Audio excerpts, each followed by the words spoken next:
Previously on BushWar. Savimbi het vir ons gevra, help my om myself in die suide te kan handhaaf, sodat as ons kom by die oplossing van 'n nasionale regering van nasionale eenheid, ons in staat sal wees om deel te neem aan daardie. Holden Roberto het ons gevra, help ons asseblief in die noorde, en dit is op grond daarvan dat ons 'n plan saamgestel het en aan die regering voorgelê het, en die regering dit goedgekeur het.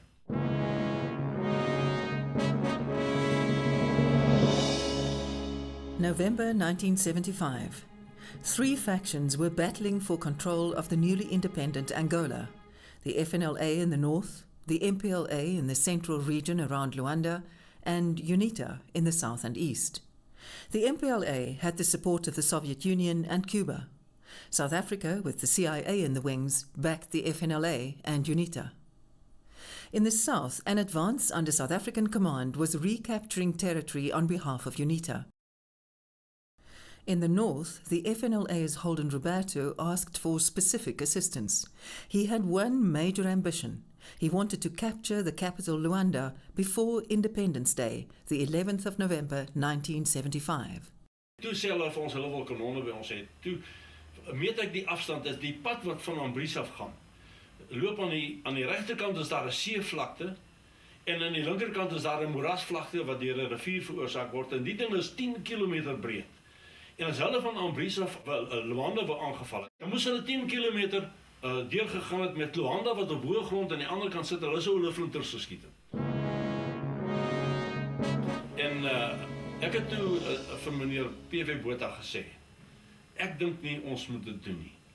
Want die aanval wat hy wil doen kan nie werk nie. Dit sal nie 'n sukses wees nie, en dit is 'n probleem.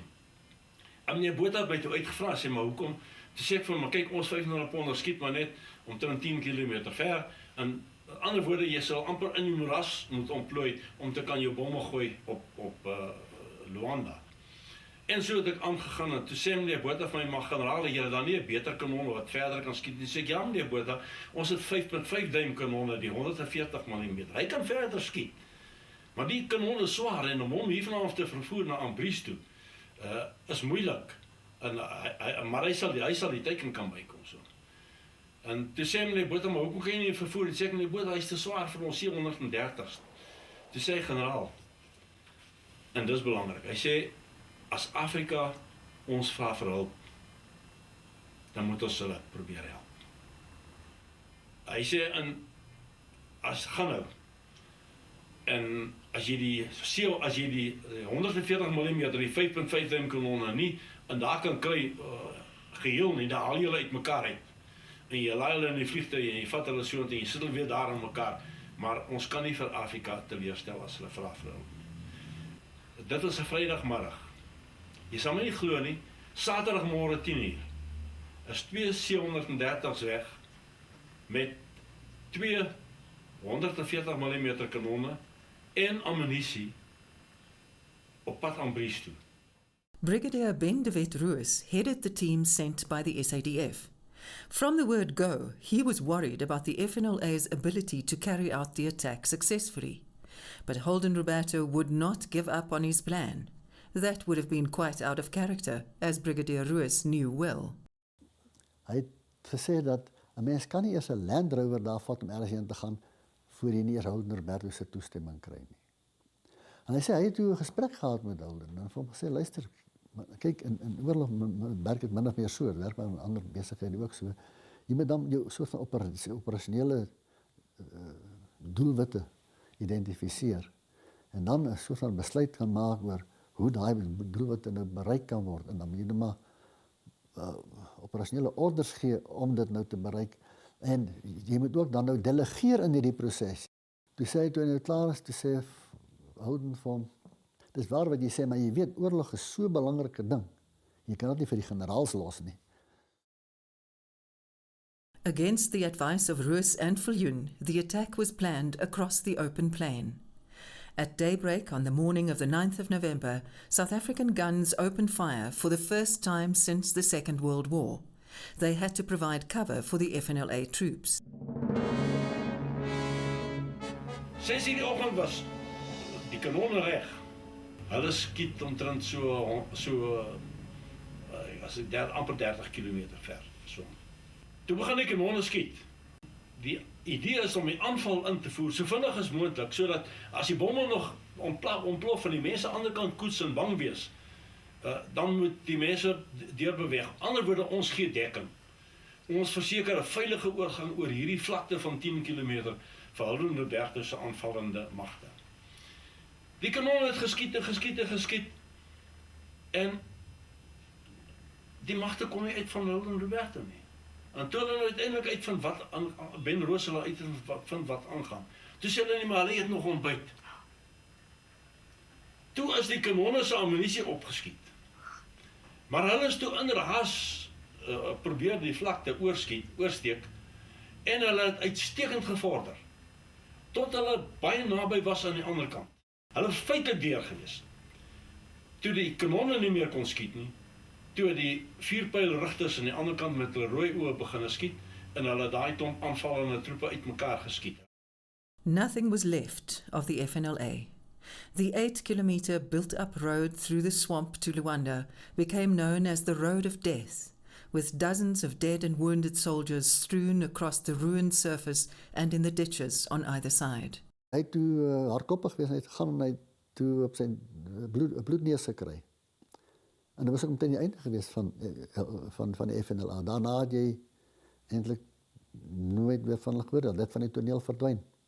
After the disastrous attack on the morning of 9 November, Ben Roos ordered the South African soldiers to retreat. For Constant Viljoen, tensely guarding the radio in Pretoria, these were nerve-wracking hours. Ons was natuurlik baie senuweeagtig op daai stadium dat die MPLA 'n teenaanval sou loods, en dat hulle dan hierdie verwarde uitmekaar geskiete klomp FNA troepe sou kon verower het met ons twee kanonne saam met Ben Roos en sy mense saam. Nou ek is artillerist, en my kanonne is vir my kosbaar. Ek gee nie kanonne af as dit nie absoluut kan nie. En ons het 'n reëling gehad met daardie kanonne, dat na die aanval sou hulle na die hawe Zaire toe geneem word. Dis noord van Ambries, seker so, miskien 100 kilometer noord van Ambries. That was done. The SAS Tafelberg later picked up the guns and landed them in Walvish Bay. Ben Roos and his 26 men were more of a problem. Surrounded by hundreds of refugees, they found their way back to Ambries. There they were stranded. Withdrawal by air was impossible. The runway at Ambries was destroyed. Plan B was aid from the CIA, but the Americans vanished between 24 and 26 November without saying goodbye. Reaching the SADF forces in the south over land was impossible. Suddenly, the South Africans were just as helpless as the Portuguese refugees scrambling to find a way out of a burning Angola. Undoubtedly, Roos and his troops would soon be under serious pressure.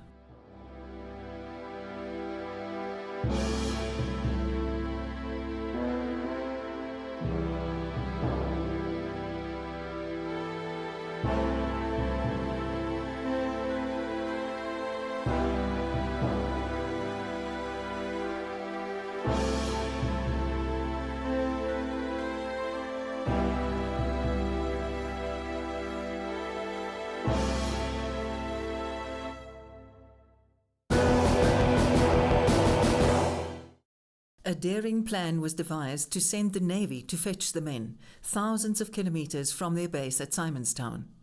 The South African public was blissfully unaware of the drama being played out on foreign shores.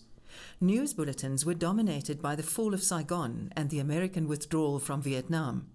Angola could easily be cast as South Africa's Vietnam, something the authorities wanted to avoid at all cost. Therefore, a curtain of secrecy covered the South African involvement. Even within the SADF, few people knew that some of their colleagues were caught up in action 2,000 kilometers north of Cape Town. On the 3rd of November, Admiral Chris Bennett received a top-secret signal in Simonstown. I'd gone home after the working day, and must have been at about 6 o'clock that evening when the crypto office at Silvermine phoned me to say they had a top-secret operations immediate signal exclusive for my boss, who was Commodore Gert Brits at the time. Silvermine was the operational headquarters of the Navy. This was long before cell phones, and Gert Brits was at the movies. The manager of the drive-in flashed a message on the screen telling him to call his office. In the meantime, Chris Bennett had read the secret signal. It provided little detail. SA Army personnel involved in ops in Angola. Might be necessary to evacuate them by sea. Fire support from sea probably needed. And then the second paragraph. One frigate to come to 12 hours notice for sea from 04-1800 Bravo, November 75, until further notice. Was a bit vague. It basically said that there was such a thing as Op Savannah happening, and that we were to have a ship brought to 12 hours notice to participate in this operation. Chris Bennett took the initiative. He warned the captain of the President Kruger to prepare for departure. At the same time, the secret signal was also conveyed to the chiefs of the Navy and the Air Force, as well as other senior officers, at a function they were attending at Easterplaat. So Admiral Johnson said he had no idea what Op Savannah was. So they went and found General Bob Rogers, who was the chief of the Air Force, and Flam Johnson said to Bob Rogers, "What is Operation Savannah?" And apparently Bob Rogers then said, "If you don't know what Op Savannah is, I can't tell you what Op Savannah is. I'm not authorized." So Flam Johnson threw a bit of a wobbler and decided that if no one was prepared to tell him what the operation was, he wasn't prepared to let the ships go and participate in the operation. But a command is a command. Flam Johnson simply had to cool down, while the President Kruger's boilers had to be fired up quickly. Easier said than done. President Kruger was lying in Simonstown, but both her boilers were open for what we call an external boiler clean. The crew was summoned. 36 hours later, on the 5th of November, the President Kruger steamed up the coast on the first naval patrol of the war. The SAS Tafelberg was set up as supply ship and followed 5 days later. The President Kruger's sister ship, the SAS President Steyn, was preparing for a diplomatic mission to Reunion. At their departure, the ship received a strange order. Kort nadat ons uit Simonstad vertrek het, het ons 'n seinberig ontvang wat sê moenie verder gaan as Kaap Agulhas nie.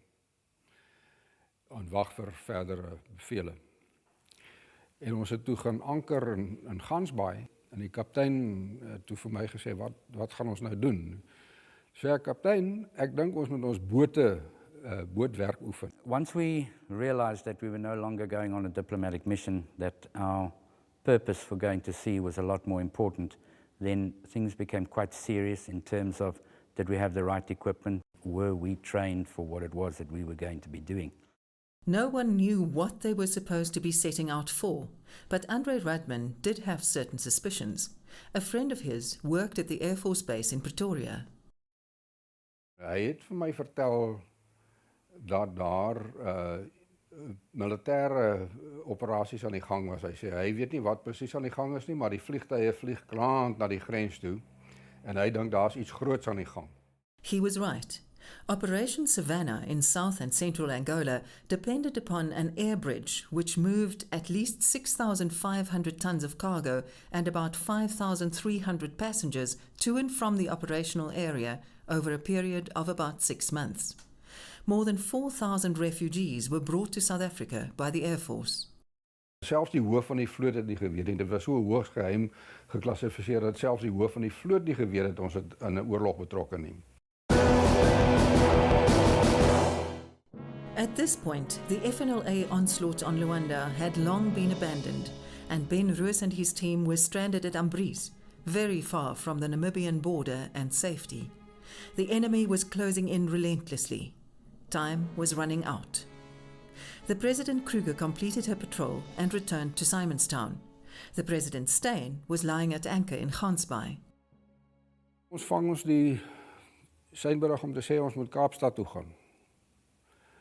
En toe besef ek hier is nou iets aan die gang. Chris Bennett went on board in Cape Town. Hy het operasieorder saamgebring wat hulle vir die kaptein gegee het om eers oop te maak nadat hy weer gevaar het. And that was for us the most difficult part, because Nobody knew. But when the captain opened the orders, it was very clear. Execute a clandestine patrol along the Angolan coast. Stand by to pick up SADF members if necessary. If necessary, provide supporting fire to SADF forces on land.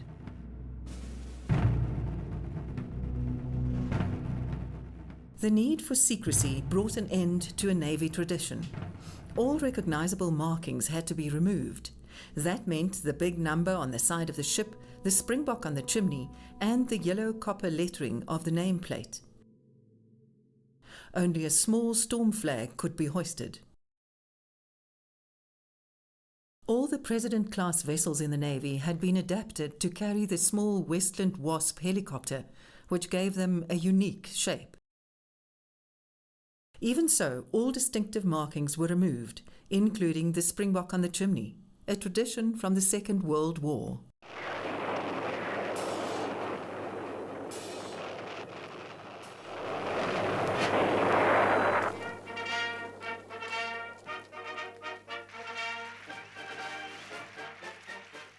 South Africans who fought with the Allied forces were known as Springboks, probably because all South African sports teams were known as such at the time.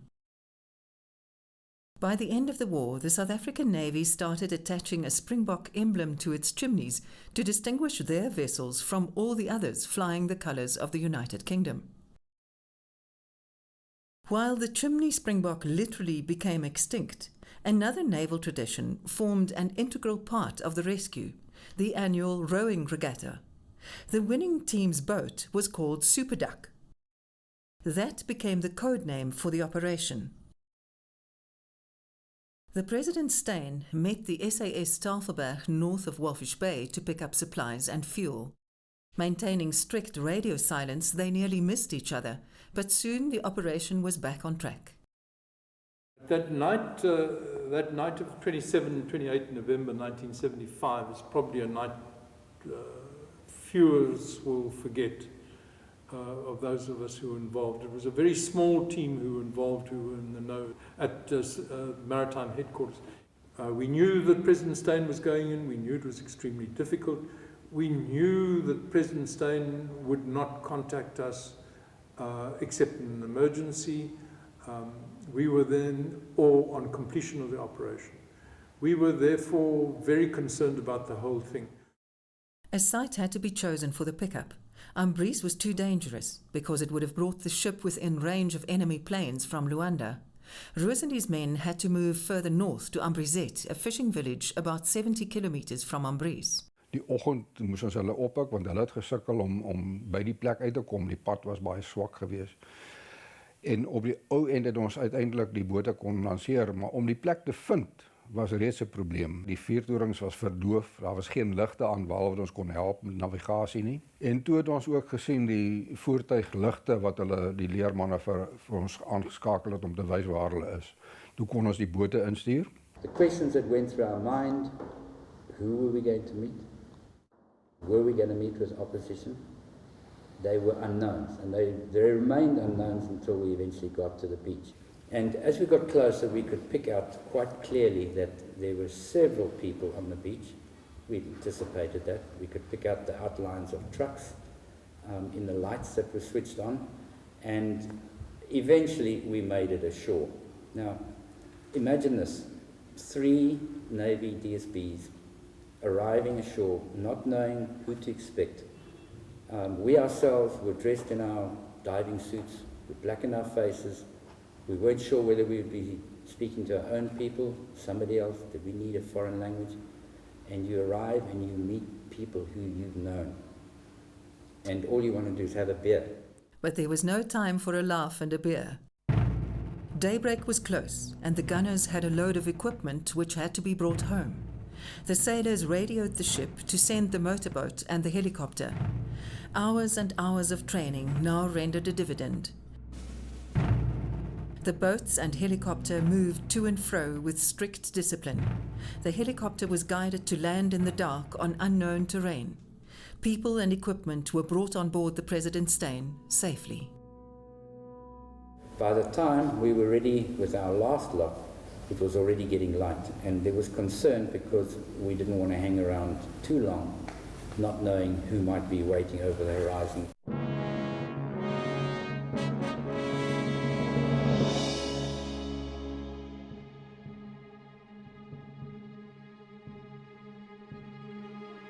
The instruction to President Steyn had been that they had to go at best speed or directly away from the coast, and were not to recommence signalling until they were 100 nautical miles off the coast. So that would have taken 4 hours, 5 hours. En daar vandaan af het ons volspoed gestoom weg van die kus af. En toe het ons die leermense die span in Walvisbaai afgelaai. There was to be a short signal. The intention was that if it was a successful operation, they would send one word, super. If the operation was unsuccessful, they would send one word, duck. The signal read as follows. Order to proceed with oppik will be initiated by unclassified signal, including the word superduck, followed by a classified signal using the format laid down for oppik signals in SATAC 881. Ons moes toe 'n seinberig maak om te sê dat ons die mense opgepik het. En die seinberig was super successful duck. Super successful duck. We went into panic stations because now we didn't know what the hell they were trying to tell us. We were assumed they meant it had been a partially successful operation. We informed Defence Headquarters that this was our impression. Defence Headquarters said that's not good enough. We want to know now exactly what is happening. And the army can never wait. Maar die hele operasie was toe 'n groot sukses geweest en soos brigadier Roos gesê het, met baie boere geluk het ons dit reg gekry. At last, the night is over, and we've you know, there's been we haven't left one of our ships as a permanent navigation mark off the Angolan coast. The South African Navy would be employed again in the course of the war.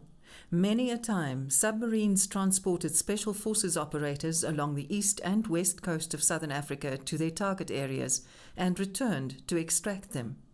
Like Ambrizette, all these operations were executed under a cloak of secrecy. Very few people knew about the Navy's contribution to the war. Next up on BushWar, an unexpected withdrawal from Angola and the beginning of resistance on the home front.